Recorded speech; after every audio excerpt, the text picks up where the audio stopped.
welcome, welcome. Thank you guys so much. Wow, I'm so happy to be moderating this one because I've definitely had more than a few of these. So I'm Griff Green. I started out in crypto with the DAO. Oh, hey, are you moderating? You want to switch over? No. Yeah, sure, I guess so. You're just not on the presentation, but we'll get in there. So I'm Griff Green. My first project was the DAO. Didn't work out all that well, but I've been DAOing my heart out for the last 7 years and have made countless mistakes beyond just the DAO. Currently, I help organize Giveth, the Common Stack, and DAppNode, and I'm just going to ask these awesome guys a bunch of questions. So for maybe each of you could introduce yourself. You want to go first? Sure. Hi. Great to be here. My name is Benz. I've been in the crypto, financial services space for the past 15 years now. Started a bunch of companies, including the likes of GoCoin, BitReserve, which is now Uphold, and Changely, and was CEO at Changely past few years. And now I'm launching the Canada. Nice. Hello, my name is Eric Hill, and I'm from Canada. I'm a lawyer, and I've been involved in the DAO space for almost a year. And I function mainly as in the legal guild and in the ombudsman's office at Bankless, where there's a lot of discovery of friction. And I do some other DeFi contributions to Shapeshift. Hello. Hi, I'm Michael Healy. I'm half Singapore and half British. I've been in the crypto space since 2010. I worked for WikiLeaks, built their Android app. The government froze our bank accounts, so we started using Bitcoin. Since then, started a number of tech companies, ran a popular social network with a few million users. More recently, been building Unit. And what Unit's trying to do is create a world where there's millions or tens of millions of DAOs. So each of us, individually, we're going to have DAOs. This venue is going to have a DAO or a token. And what this is going to do, it's going to distribute value much more equitably. The customers, the employees, they're going to have a piece alongside the founders and investors. So I'm really excited for the next 8 years. I think the world's going to change in ways that we can't even imagine. Thank you. Thank you guys. Wow, what a nice panel. Here, maybe we'll just switch so you guys are all under each other's names. That might help the audience understand. Maybe Michael, you can move your chair in the middle there, and I think it'll just help everybody. It'll definitely help me too. Although I know you, Michael, we've hung out more than a few times. So I guess the most obvious question is, what's your biggest mistake in building DAOs? Does anyone want to start? I'll definitely. We took this approach. This is the year of the DAO. This is the whole point of why we're here. 2022, year of the DAO, DAODenver. Okay, enough buzz. But the real interesting thing is we have to make sure that we take into account community. Without community, we have absolutely no ability to actually provide a utility-driven like experience. So when building and choosing where to place your DAO, make sure that you're understanding how to attract that community, because without that community support, no matter what blockchain you use, that's a whole separate panel. But you really need to harness that community support, because that DAO is the most important thing. That's a community-driven experience. And without the community, you have nothing. So I'm not naming names, I'm not pointing fingers, but when I'm choosing a DAO, I want to make sure that community spirit is behind me. That's a great point. I think community is such a key aspect, and taking community, to another level. I really think the long-term sustainability of the community. So, similar experience in 2017 or 2014, where it's mania and it feels like things are going to last. I think, when people are building DAOs or tokens or NFTs, if they take the approach that, they're building a DAO for the next 10, 15, 20 years, and, understand that whatever they do, it will still survive, a bear market, or when the market maybe doesn't have this mass mania. So really have so much respect for people who are not just building for the year or 2 years, like now when people are crazy about NFTs, crypto's on, or like crypto and it's on the Super Bowl, but the next 2 years that follow, when maybe it's not as hyped or the in thing. So it's kind of having this long-term vision or perspective, really like that, and the sustainability aspect. I think that one aspect that can be missed when you're starting out is that everybody says, oh, it's an experiment, we're weaving our way. And then what happens is, if you think about if you transpose to real life, if you're experimental aircraft, you wouldn't fly without a parachute, right? Without a safety valve. And there tends to be this, sometimes a narrow focus that says we're going to resolve every problem the same way. And so I have a one size fits all, we're going to vote. And we're going to vote this way. And then what you just do is you discover is there's different kinds of votes. And some of them are governance votes, and some of them are about the products and services. And so they're not the same.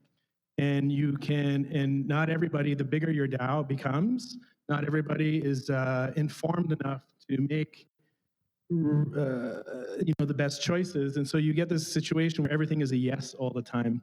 And if you had considered the risk in the first place, this proposal might not have passed. And so something that at least I is that if you're making a governance system of voting to pass things, you need to have a safety valve. And I don't see it in any DAO where you say, as opposed to a product or a service, you would say to change the way we govern. So it's going to be in force only for 90 days, and it's going to revert back to the old way so you can get out of it when it doesn't work and it's a sinking ship. And then you can, if you've proven that it works, then you can go ahead again, right? So there's urgency to solve a problem that may or may not be real. And then you make this irreversible change and you can't get out of it. And then you're stuck with it because you can't get the votes or whatnot. So it's something that's not thought about, I think, when people are starting out, putting their foot forward. Well, words of wisdom, for sure. Do you guys have any individual stories, like hopefully a shortish story, where the DAO did something or it attempted to do something and it didn't quite work the way you expected and you learned something huge? Sure. So I'll tell you the story that goes with what I just told you. So at Bankless DAO, started out one way, and then a quorum requirement was passed. Everybody just voted for it. Sounded like a good idea. And then what happened is we discovered that we couldn't reach that quorum ever, and now we were stuck because we can't vote out the quorum requirement. Perfect example, like a conundrum. Gotcha. So one thing I'm really passionate about is how to tie real world assets, for instance, this venue with a digital token. And, this idea of tokenization has been talked about for like 6, 7, 8 years now. And I think there still aren't really successful case studies of people who've tied a real world asset to a digital token. So, one mistake that I've made is thinking that, the speculative value or, let's say if a token trades at a certain price, that gives it its inherent value, And one thing I learned from that is that even though something is traded at a certain price, you need some level of connection between the real world asset like this venue to the digital token. So one thing I learned from that is a nice solution is to tie a digital token with a digital token. So imagine if this venue had a token, you could see the amount of profit or value it's generating, and if you converted that to digital assets, things like Bitcoin, Ethereum, Polkadot, Solana, and you tied those digital tokens, held in a trustless way to the token of this venue, then you can start to establish a relationship between this venue and a digital token. So this was a key takeaway, realizing that, a real world asset, the enforceability of it is very, very difficult. Most people depend on contracts or lawyers or, judges, but it's very hard to do that at scale. To enforce, to take someone to court is expensive. You need to have a network. And, for tokens to really work at scale, for millions and billions of tokens around the world, we need some sort of measure of credibility. And one key learning I've had over these years was that a really neat, simple solution is to see, if everyone dumped the token of this venue, what would be the floor price of it? The price at which, everyone would be able to redeem some of their tokens for. So that was like a nice takeaway. I think for me, one of the interesting things, at least trying to attempt this, is this whole notion around how to make a DAO gamified. That whole gamified experience of a DAO, which is kind of what we're doing, obviously, at Canada, is to how do you engage community and create an ecosystem of value whilst making sure that, the traditional operations of the DAO and the voting mechanisms and all that are happening. So you're going to see a substantial amount of this gamified governance taking place. And that does a couple things, right? There's a lot of belief or ideas, especially from the regulatory side of things, that, a DAO is a security, right? Poppycock, as I say. But it's not. It's, if you can guarantee and provide that experience, that holistic experience in a DAO ecosystem, you can gamify that concern and alleviate it in a very creative and innovative manner. So I think there's going to be some really cool things coming in order to not avoid regulation, but to navigate it in a very creative and innovative fashion. That's great. And I loved what you had to say about gamification. I feel like there's a lot there within DAOs. We're so used to the first DAOs I consider are the blockchains, right? Bitcoin, Namecoin, and the like. And they have one reward mechanism, mining rewards. And I think with DAOs lately, we're really experimenting with more of a polycentric reward system where the rewards are coming for all sorts of things. And I'm really curious what your guys' thoughts. Yeah, you can just dive in right off of that. I mean, the cool thing is, like, you have the DAO and then all these guilds that now get to access the DAO to really preserve and show and have their interests. I mean, it's amazing. I mean, you can have a limited amount of guilds to now bring interest in this DAO. It's a phenomenal model. But yeah, any you want to add there? Yep. And also, I guess, being open to the idea of DAOs tokens. Like, I remember I came to the first ETH ago, and I spoke to some people at the Ethereum Foundation, and the consensus there was, why do you need another token? Why don't you just use ETH?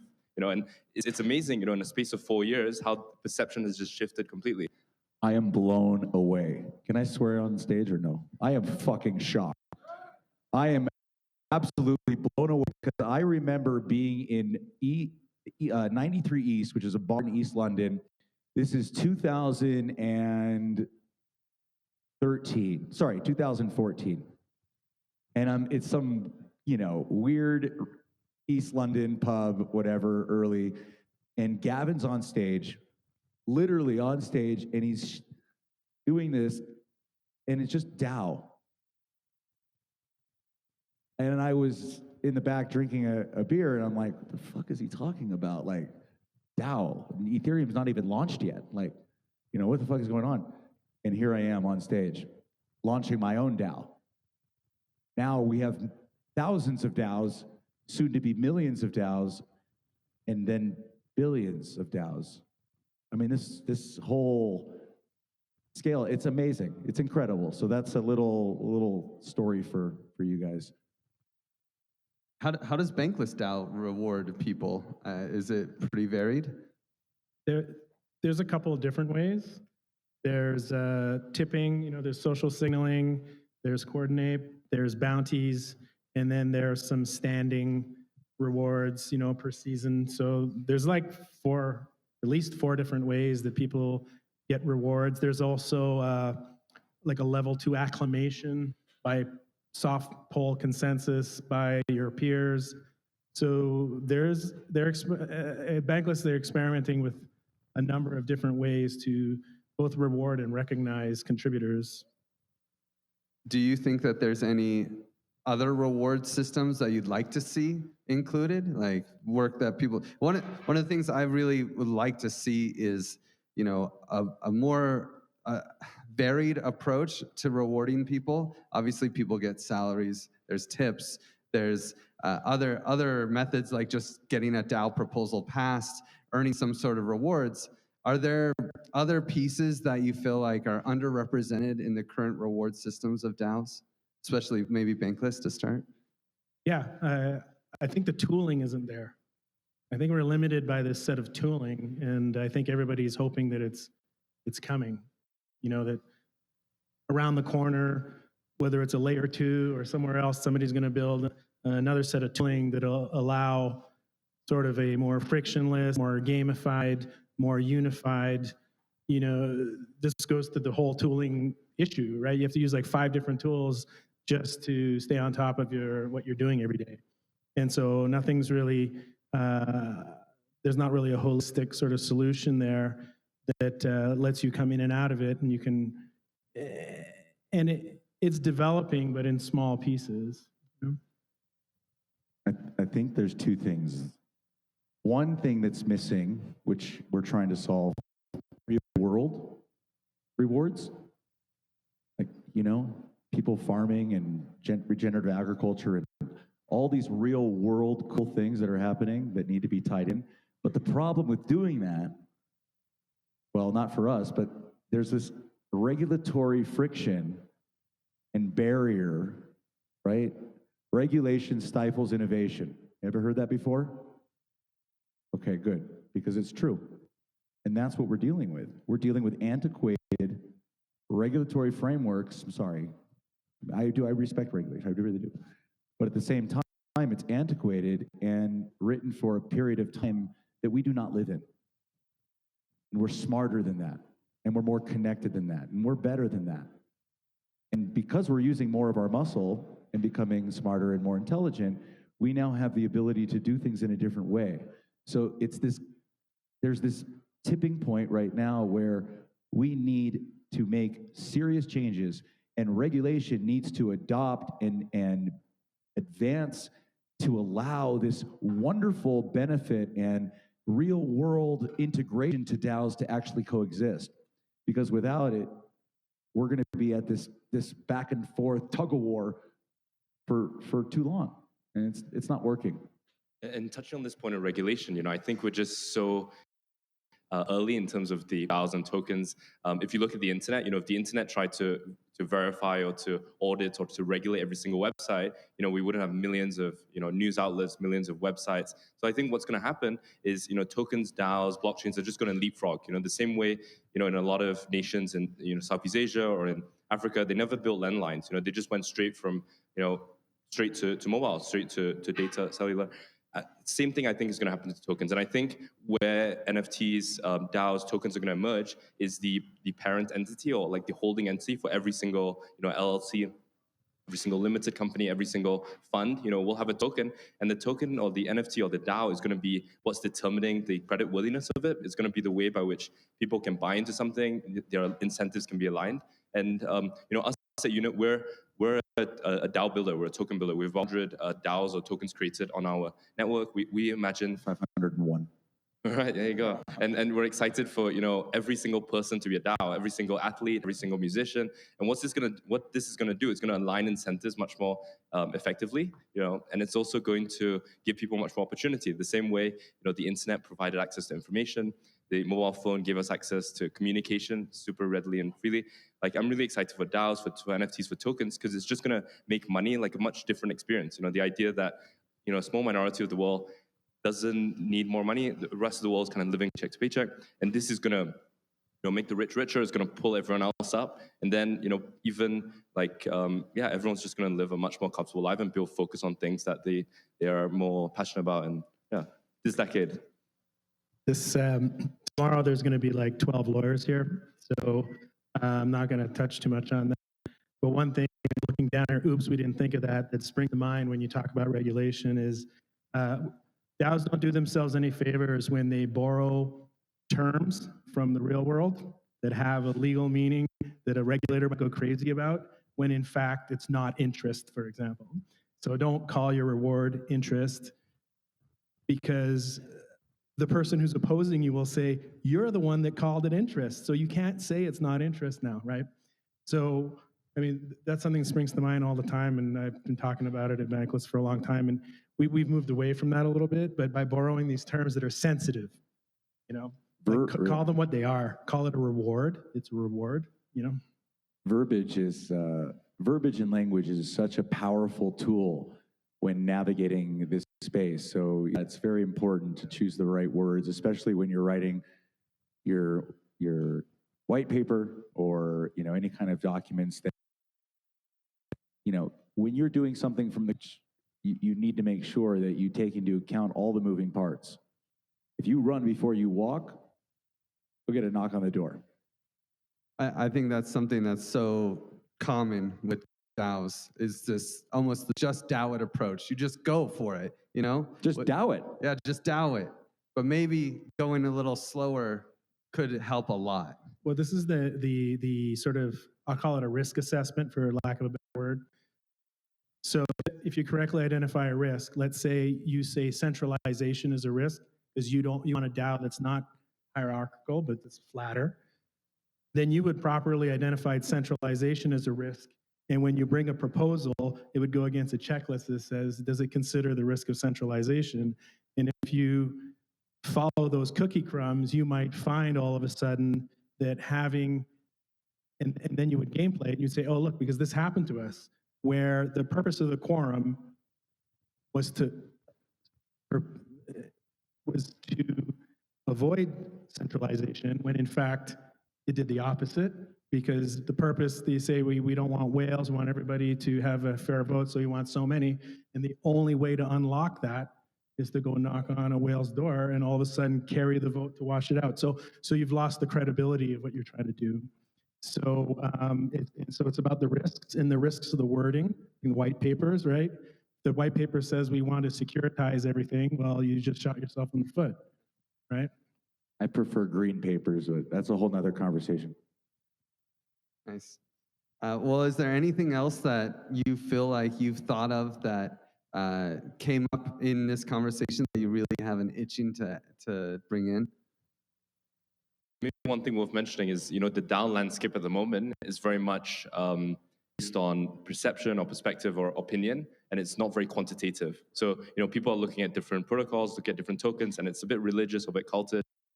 And there aren't definitive, measures or quantitative measures which go, okay, this is doing much better because of this particular reason. It's the same as with the internet, with the .com bubble. People looked at internet companies and they're like, this is doing so many page views, this is in this many countries, whatever. But it wasn't. People felt the internet was different. It felt like you didn't need to have a business model. You didn't need to make money. You just keep raising more money, right? So I think, my hunch is that the next bull run, the next, 3 years, we're going to have a few tokens which are not just based on speculative demand or, let's say, how many billion or hundreds of millions valuation. It's going to have, a floor. People are going to know that, okay, this floor is rising because it's providing products and services, and that floor is growing, that decentralized store. And then the bull run after that, in maybe 6 years, every single token which doesn't have this floor will be a bit Ponzi-ish or a little bit scammy. And people won't just look at a token on protocol and go, hey, so-and-so is in it, so-and-so says it's good, I like this person, that's why I'm going to buy into it. It's going to be much more quantitative. And then what this is going to do, it's going to give opportunity to people in rural parts of the world who don't have the same network or reputation, and then it's going to incentivize tokens or DAOs which are lower priced. So you wouldn't buy into something which is super expensive because it's got less upside potential. You support people who have more growth potential effectively, and I think that's what's really exciting for me. There are serious problems in this world, and a lot of those problems can be solved with a DAO. That's all I want to say. Sure. With time left, I guess I can look with some lessons learned from the Ombud's office. So this is this one size fits all. So when you have if a DAO and there's only like one financial pro, it's pretty straightforward. If you have a DAO that has 14 guilds, designer guild, dev guild, legal guild, writers guild, what you discover is that the custom and the practice in each of those industries and trades is not the same. And so you probably didn't think of this when you started your DAO and said, we're going to do it one way.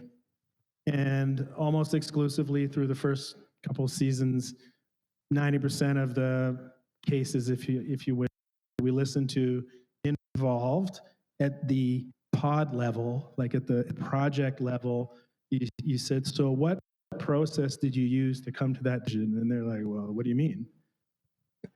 like that there was no process, or they used a process that looked completely different than a process for somewhere else. And so you need to have that flexibility, that not to have one size fits all, because it won't fit every industries. And there's often this sort of single thought, this is the way the DAO is going to run, this is how we're going to vote for everything. And it needs another layer of flexibility in there. Just to jive off of that, I think advice process is really underrated. This is something that comes out of holacracy, of whenever you have to make a big decision, you go and consult experts, the people who think they're experts, and the stakeholders, the people who will be affected by the decision. And while it's a one-size-fit-all principle, it's of course going to change for every instance. And I feel like it would be really nice to see more of those principles be kind of emergent within these DAOs and recognized as something that like everyone can uphold. Sorry, Michael, you were going to say something? I was just going to give a fun story. So there was, I was just spending the past few months in Bali, and there was a really bad road that was connecting two major towns, and the government basically didn't do anything to fix the road. It saved basically half an hour of travel time, but it was super dangerous. It was like a broken down road. And it needed $50,000, and the community, didn't have, a single person who wanted to pay for it. So what we did, we created a token. A bunch of people chipped in, and the cool thing of the use of a token or DAO here was the people who financed or funded, the people who are philanthropic, were able to get a return or able to get remunerated from the people who later benefited from it. So this is an example of, public infrastructure which could be financed through the use of a DAO or a token, and it rewards the early stakeholders, the people who bought into something which might not have any profit potential. It's a road, doesn't charge a toll, but it has value. It doesn't charge a toll. It doesn't charge a toll. So then how are the returns coming? Because it has value to society. So the same way, if you built a basketball court, or let's say, a school or a library, it has a lot of value to people, but it needs to be financed. And what typically happens now is, a philanthropist would buy it, would pay for it, put their name on it, and they would feel good. In futures where this library would have a DAO, a bunch of people would chip in, and when the students, people in the community benefit from this value being created, they would buy these tokens back from the initial philanthropist. So it just opens up so many new business models. And are you saying this road thing actually happened? Yeah, for sure. And so then more people bought the token afterwards? Yeah, so it gives a nice example of public infrastructure, which typically is dependent on governments, and it's a social. And what was their motivation for buying the token after the road was fixed? I guess just showing appreciative and gratitude for the fact it's being fixed. And they didn't chip in originally because they were worried that the people who raised the money would run away with it. So it's just really exciting because it just shows that tokens can be really applied towards almost anything. And if it does have a profit engine, then that makes it sustainable. It builds up the floor. If it doesn't, then people know that if everyone sold it at the same time, it could drop down to zero. I want to add something, Michael, and then I'll throw it to you, Eric. But this is something I learned in Giveth, is that in the States, we really donate and then expect work to be done afterwards. But in other countries, most other countries, it's the exact opposite. They actually prefer to see the work done and then retroactively reward. And it's just a cultural shift. I assume it's the same. Yeah. That's how I was paid in Russia when I used to work there. It's like, oh, we're not going to pay you. You got to work for it. Like, what are you talking about? Like, I need to live. Like, no, you got to do the work and then we pay you. That's how we do it. And this whole notion of a DAO, by the way, is actually not a foreign concept. I know it's a new word, but like this whole idea of community spirit and community participation, this is Hawala. African villages and communities have been doing this for thousands of years. This is not a foreign concept. We're actually just repurposing what should have been the case, and we're stripping down all this useless layers and going back to roots, right? Absolutely. And soon we'll have better tools for it than they did. No. I would have put a toll booth on that road. No. Okay. No, but I do think, so this is the common stack model. We're out of time, but I don't see anyone taking it from me, so I'm going to keep talking. There's a question. Okay, let me just say, on this road idea, I think that you could turn it into a startup, right? And you have a startup, a group of people actually build this road and they succeed at it. They get more funding, and the people who buy these tokens and get rewarded with those tokens, they have governance over which next road gets fixed. And the actual decision power over public goods that are being created is the incentive. That's what I meant to say. Yeah. Okay, we got a question in the back, but maybe I'll grab you the mic. Thanks for the talk, really cool and really share the mission. As a DAO tool developer, do you think DAO tools should be evaluated any different? Because I'm used to building, Web 2 startups. How should they be evaluated to be, growing, basically? Sorry. Did you get it, or? How do you evaluate the tooling or which DAO to choose? Like which? Yeah, how do you evaluate DAO tools so they can be adapted as quickly as possible? Because we're building them and then... Sure. For me personally, I was looking at a lot of things, and having a Web 2 background myself, it's really important to understand what problems these tools are actually solving. And once you can understand how the tools will coexist in a real world landscape, whether it's a Web3 or traditional enterprise, you'll know kind of, what is really fit for your purpose. So for me personally, there's a really cool set of tools on Near protocol called AstroDAO. With Jordan from Stifles, he has a phenomenal set of tools that really are tailor specific to a lot of the different things that I was looking for. I'm not saying that kit might be best for every DAO, but again, think about the purpose and the things that you're trying to achieve, when looking at that. And it just requires research. All this information, by the way, the reason why Michael's so smart here is because all this information is free. There's no barrier to access it. Go have a 2 a.m. moment. Go get inspired. There is no barrier to getting all this information and education and understanding exactly where to put your business or where to put your time. This is super great points. I highly recommend look at Substrate. So Substrate is basically a blockchain building framework, and it allows you to build your own Bitcoin, build your own Ethereum.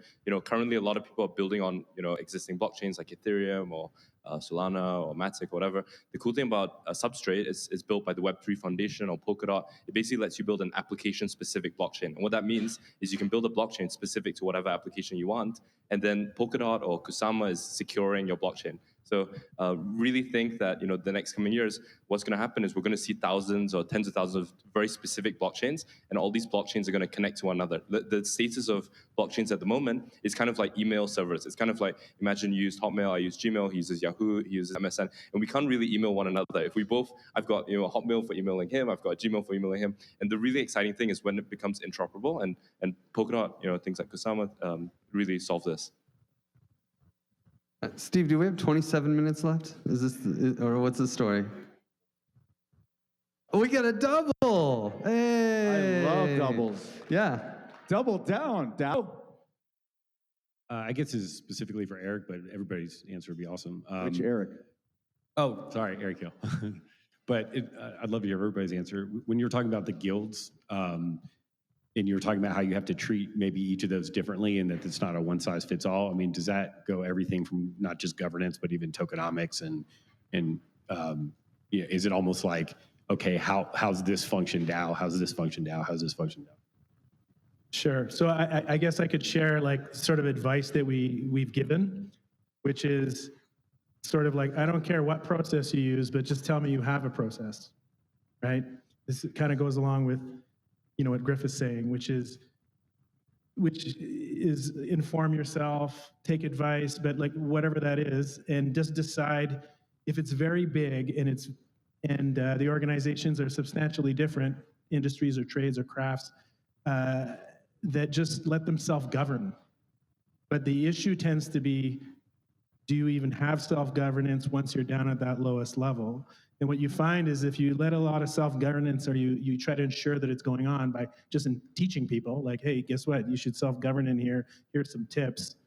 What happens is you end up having fewer problems that escalate, that create frictions, within the broader system. Because in this coordination of guilds and projects, it's like an assembly line. And if some piece of work doesn't come in, because somebody rage quit, because there wasn't some self-management that's going on at the project or guild level, all of a sudden the assembly line stops and everybody else, because you're relying on these people. And so you're relying on the product to come out, right? So there's some things that are still true. And the other thing that I would add, which is, so first of all, like, does that sort of answer your question, or is that? In the model we're looking at, these guilds would be highly interdependent as well. So they're separate pieces of technology that then would depend on each other. So just investigating different ideas. Yeah, so I mean, there's a lot of experiments going on. For example, in Bankless now, different guilds or projects have their own multi-sig, right? So that you can decide at that level how to distribute the rewards. It wasn't always that way, because there's a lot of experimentation going on. But yes, like ultimately, again, even the rewards may not be rewarded at the same rate in different groups, and that's a decision to be taken by that group.